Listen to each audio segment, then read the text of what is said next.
Most people are now opening Instagram or TikTok thinking, I would like to ruin my sense of what normal looks like today. No, you go on social media because you want a break between emails, while feeding the baby, on the bus, on the train, in the bathroom. But slowly, without you noticing, your baseline for what normal is getting dragged upwards and upwards slowly. Normal work hours starts to look lazy when compared to the founder who gets up at 4 a.m. A normal house looks messy next to all of the spotless reset videos.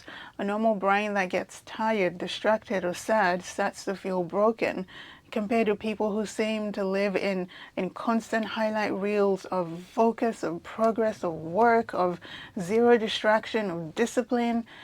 Research shows that high social media use is consistently tied to upward comparison, so lower self-esteem, lower life satisfaction, especially when you're looking at people who are better than you, who seem above you, who are getting it right and getting it done. It fuels the fear of missing out, the anxiety, and drops in productivity. In short, the more time you spend marinating in curated lives, the harder it becomes to believe that your messy, overstretched, very human life is allowed, let alone normal. In this video, I want to show you 3 specific ways that social media is wrecking your sense of normalcy, how it links directly to the burnout you may be feeling right now, and then give you concrete experiments that you can run in your own life this week to reset your baseline back to something that is actually normal for your real life today. The first problem is this: constant comparison on social media is resetting your definition of normal good, regular good enough, to something almost no one can achieve or attain. Your brain is not just seeing photos or videos of other people. It is constantly asking, compared to that person, how am I doing? Am I doing better or am I doing worse? Studies repeatedly show that social media encourages an upward comparison. You mostly look at people who are skinnier and thinner and richer and smarter and more productive, and people who are more put together, everything more than you. And so you are more anxious, you are more dissatisfied, and you have low self-esteem now. And not just physically, you see people running businesses, training for marathons, reading 50 books a month, and just giving it their everything, organizing their life, their year into color-coded themes, everything just so perfect.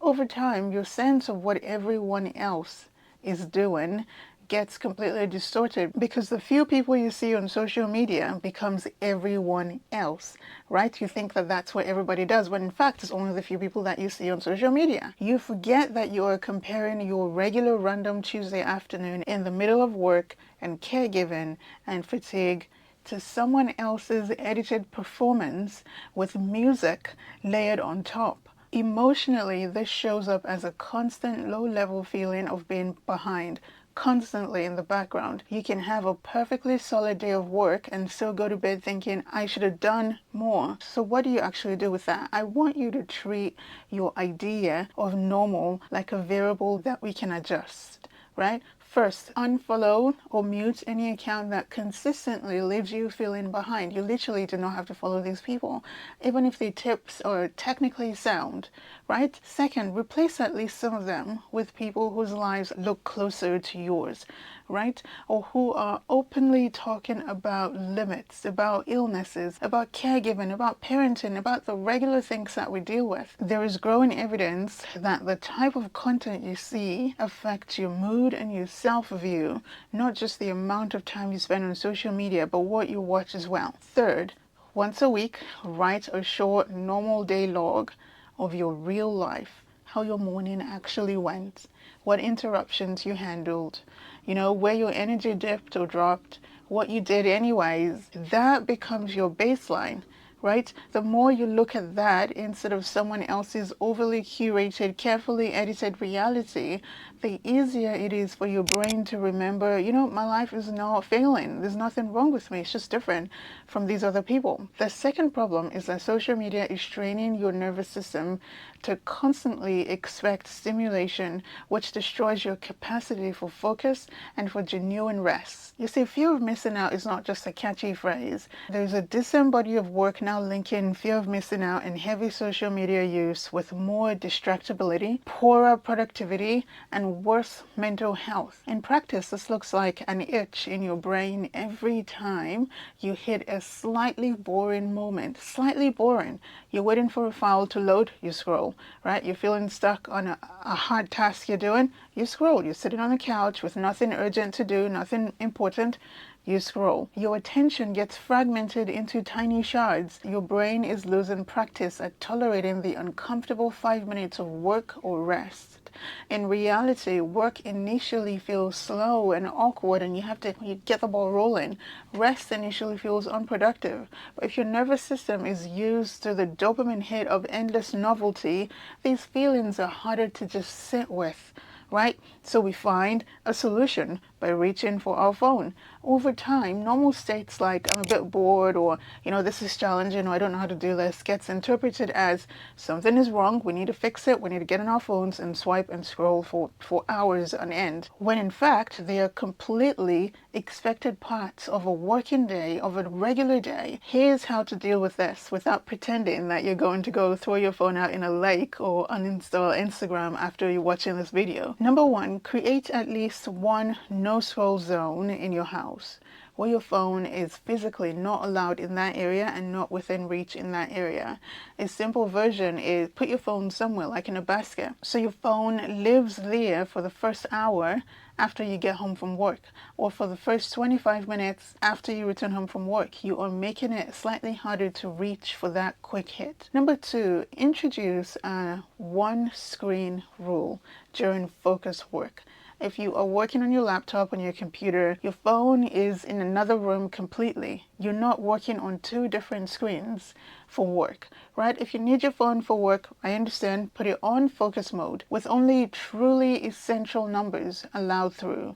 And then third, give yourself 2 short intentional scroll windows in a day instead of constantly grazing. For example, a 15-minute scroll time at lunchtime and a 15-minute window again in the evening or at night where you can scroll on your phone on purpose. Make it 20 minutes, make it 25 minutes so that this is your window to be on social media. Now, I'm not saying go and become a monk. No, you are simply retraining your brain to remember that boredom is okay. Effort is okay. These things are normal and they are survivable states, not emergencies that require a hit of content. The third problem is that social media is rewriting what you think hard work and rest are supposed to look like, and it is pushing a very toxic version of both to you. Productivity content now lives right next to fitness and aesthetic content in your feed. The same perfectionism that drives body comparison is leaking straight to how you think, how you judge your workday, or how you judge your life is going. Studies are increasingly linking social media-driven perfectionism to stress, to anxiety, and burnout, especially when people believe that others expect them to be perfect all the time. You see the day in the life of videos where every moment is either monetized or optimized, right? Every rest block is branded as recovery, and any downtime is packed with, a content opportunity. This is what these things are, content, right? Without realizing it, you internalize the idea that normal effort means working or improving on yourself almost constantly, and that normal rest must be pretty and tidy and brief and to the point and not take away from all the work that you need to do. So your 8 fairly intense hours of paid work, your 3 hours of cooking and caregiving and doing the rubbish and the laundry and all the life admin and everything that we do starts to feel like you're not doing enough because they do not look like the tightly edited founder whose day in the life videos you watch on social media, and you think that your very ordinary days of resting and lying on the couch and grocery shopping and sitting in traffic, those moments start to feel like failure. To reclaim a sane baseline here, you need to define what enough is for you, what rest is in your own terms, not the algorithms. First, set a daily enough line in 3 domains, in work and body connection. For example, for work, you complete your first 2 or 3 meaningful tasks that actually moves something forward. For body, you decide what good enough is for you. Is it walking after a meal or stretching? For connection, you decide what good enough is for you. Is it a real conversation with somebody or watching telly in the evening because you're just so exhausted? What is good enough for you? Write this down somewhere visible. Second, once a week, conduct a review. Look at your life. Look back on your calendar and write down everything that you did that cost you energy. Your work, the caregiving, whether you have kids or older parents, the emotional labor, the errands, the second jobs. Seeing everything in black and white often exposes how far from lazy you actually are. Over time, this makes it easier to say, do you know what, I've done enough for today. I've done enough, I've done all my tasks, I've done enough, and I'm going to bed. Even if on your feed on social media, it looks like people are running on some extra battery, you've done enough because you've defined what enough is for you. Thank you so much for watching. I will catch you in the next one. I hope you have a great day. Bye.